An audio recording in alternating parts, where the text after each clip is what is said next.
91L, an area of disturbed weather in the Bay of Campeche that continues to move towards the east coast of Mexico. Now, this does have implications on our forecast. As we get into the Wednesday-Thursday time frame, we're talking about the onset of heavy rain. Now, regardless of whether this becomes a tropical entity or not, the results here are going to be the exact same. We're talking about heavy rain, again, Wednesday into Thursday, and that's going to be about it. Now, it's going to be a very progressive system, which is good news because that means that the flooding potential will be relatively low. So here's the very latest information that we have from the National Hurricane Center right now. Latest advisory, 30-mile-an-hour winds moving to the northwest at 2 miles an hour. That pressure holding steady at 1,007 millibars. Taking a look at the satellite, it is an elongated area of low pressure here across the southern Bay of Campeche. Once again, not overly organized, but you'll notice that there is quite a broad level spin down in that area. So it is trying to get its act together, but so far, the National Hurricane Center not overly impressed. They're still giving this a 60% chance of development over the next 48 hours, but they've actually canceled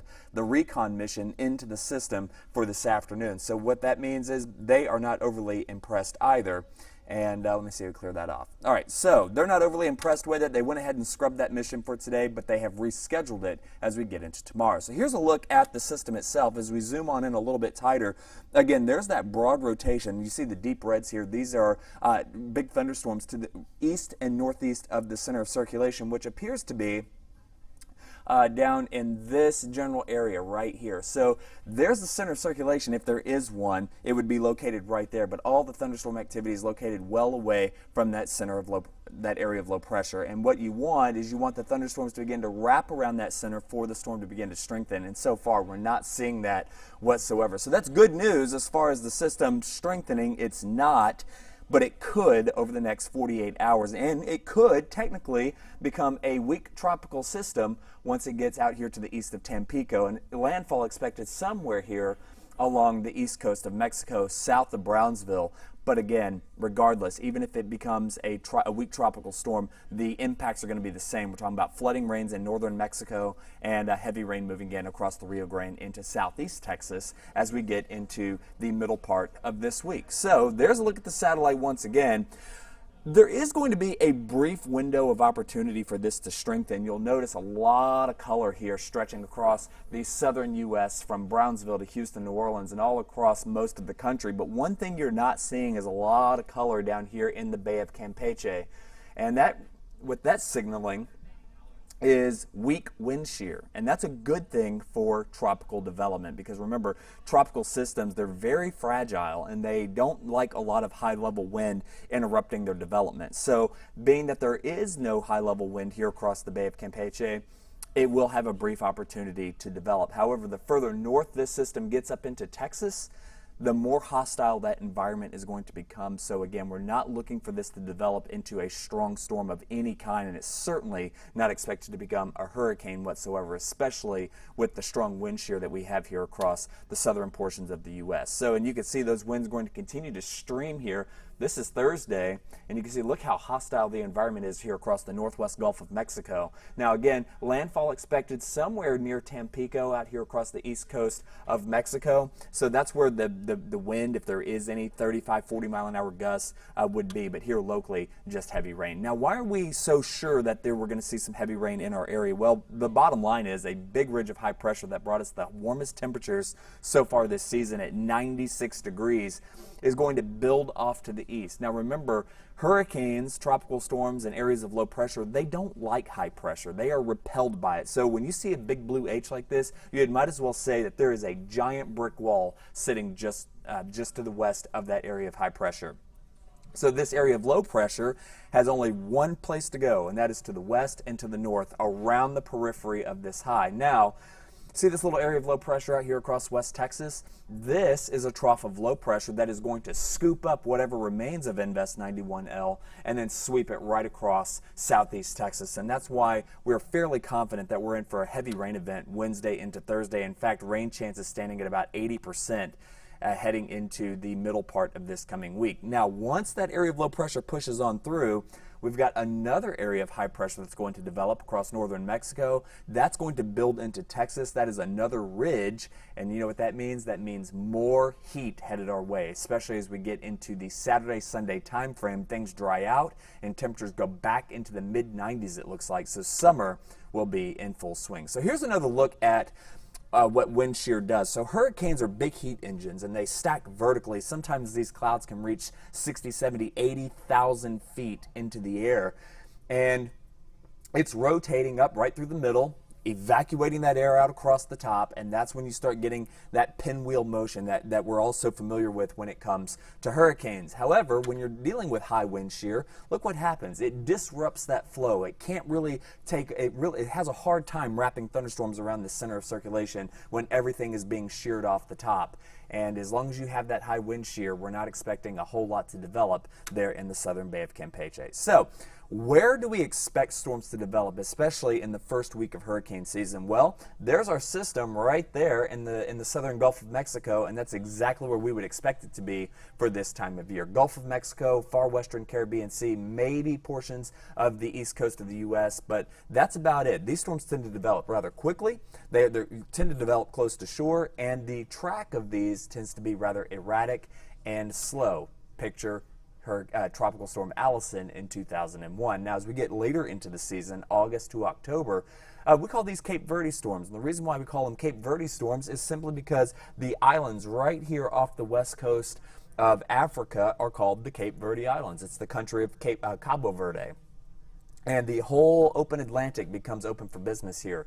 These tend to be long-lived storms. You get a lot of advanced warning. In fact, Hurricane Ike, Hurricane Harvey, and the 1900 storm are all examples of hurricanes that developed from disturbances coming off the west coast of Africa. So we'll have to watch it as we get later into the season. But as we begin the season in the first part of June, this is a look at Tropical Storm Allison, by the way, in 2001. Notice that these storms are rather shrimp-shaped. So the center of low pressure was right there with Tropical Storm Allison. But look where all the convection was. It was off to the east and northeast of the center, taking on kind of that shrimpy look with these storms. Oftentimes they are water-loaded as well, as we saw with Allison, picking up 35 inches of rain in some parts of Harris County.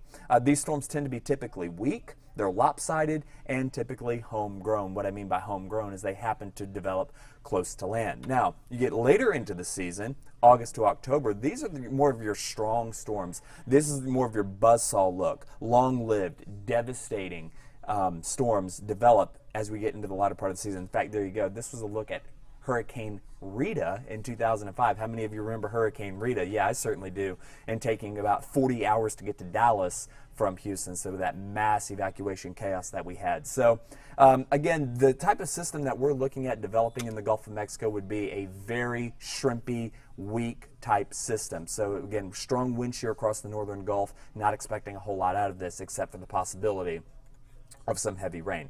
Let's take a look at the forecast computer model here as far as what kind of rain we can expect, and what I mean by that is how heavy it's expected to be.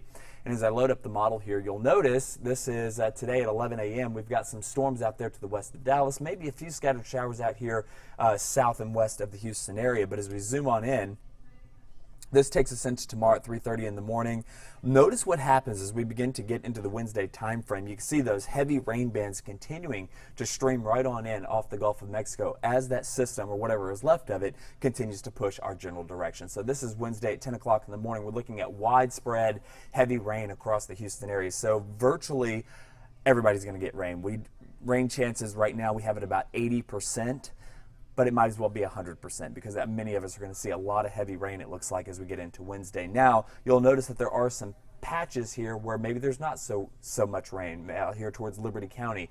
I don't think it's going to be wide. I think everybody sees rain, but at different times. I don't think it's going to be this huge, massive rain that moves through. But the point I'm trying to make is that some of us are going to see some heavy rain. In fact, many of us are going to see heavy rain Wednesday and especially into Thursday as this system continues to push through our area. Speaking of moisture, there it is. Look at all the red down here. That's deep tropical moisture that's going to continue to advect to the north. And what I mean by advect, I mean to move off to the north. And it's going to move right through the Houston area, which which was why I'm very confident that we're going to see some extremely heavy rain Wednesday into Thursday. In fact, here's an early look at the 7-day. Now, it hasn't been updated quite yet. It's showing 70% chance of rain Wednesday into Thursday. We have upped that now to 80%, it looks like, for those days. But look what happens. Just as quickly, things begin to dry out Saturday into Sunday. Let me move this out of the way. Saturday into Sunday, we're talking about 94 to 96 degrees, turning hot and dry once again as we get into next weekend. So good news if you have those outdoor activities planned for the upcoming weekend. It'll be hot and dry, but until then, we're going to monitor this heavy rain possibility getting into Wednesday and into Thursday. And you'll notice the temperatures come down into the 80s. Mid-80s at that as we get into the middle part of this coming week. So those of you just joining us, once again, here's a look at the latest advisory from the National Hurricane Center. Wind 30 miles an hour, moving to the northwest at 2, pressure holding at 1,007 millibars. We monitor the pressure because the lower that pressure goes, the stronger the storm tends to be. So there's the satellite picture, not overly impressive, but if you watch carefully, you see that broad rotation there in the southern Bay of Campeche that's trying to organize into our next named storm. So a little closer look at it once again. It is a big system, and you know what? Big systems have a hard time trying to get their act together, especially when you've only got about another 36 to 48 hours to deal with before it begins to push inland across eastern portions of Mexico out near the Tampico area. All this deep tropical moisture will eventually move on up to the north, thanks in part to a big ridge of high pressure that brought us the hottest weather so far this season on Sunday, yesterday, with a temperature of 96 degrees. So the other thing working for this system is the fact that there's not a whole lot of wind shear down here in the southern Gulf of Mexico. All the wind shear is across Florida, Louisiana, and into southeast Texas. So this is a good thing for that system to try to get organized here. But again, it's running out of time because the east coast of Mexico is not very far away at all. Even if this does become Tropical Storm Barry, it's expected to be a very weak system, 40, 50 mile an hour wind gusts, but the onset of heavy rain will be the most impactful for both Mexico and southeast Texas, with several inches of rain expected with this particular system. And you can see that strong wind shear staying generally north of the Bay of Campeche, which means that this system will continue to see a relatively favorable environment for some additional strengthening. There's our ridge of high pressure right here. That's what brought us the hot weather yesterday, but it is building on off to the east now. And this area of low pressure out to the west is what's going to help pick this system up and drag it right on through our area. And you can see generally the flow sort of in this direction. So it only makes sense, at least atmospherically speaking, that we're going to get some heavy rain in here. It's in fact almost a sure thing Wednesday into Thursday. Now once we get past Thursday, this system is going to push through very quickly.